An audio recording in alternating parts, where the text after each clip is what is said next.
sa pagsalubong sa bagong taon. Susunod ang mapasabog sa hapon at gabi ng Pinoy. Naturingan kang hotshot lawyer, pero ang dami na rin kapalakan sa buhay, ano? So, sino yung magsusuot ng stolen watch at bagong gulaman? Nakakayanig na labanan. Yuan, why are you with her? Hindi ako papayag na ibenta niyo ang shares ko at ang company. Yuan, Iho, I'm sorry but it's...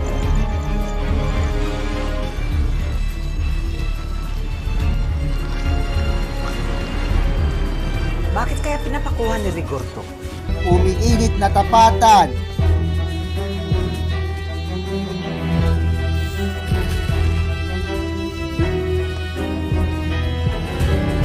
Mga revelasyon. Sige pa yan. Pasabi mo salamin ng kotse niya. Let's go. Ang gumugulo at tiyatanan sa Jimmy Dartopecia.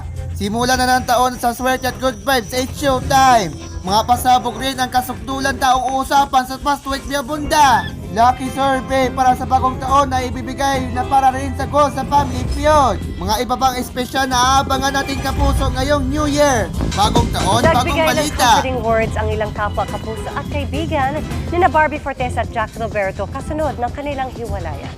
Makichika kay Lars Santiago. Ang ganda po ng araw, di ba? Ganda nga. Patay ang isang babae matapos mabundol at magulungan ng tricycle sa Pangasinan. Saksi si Jering Pasilyao ng GMA Regional TV.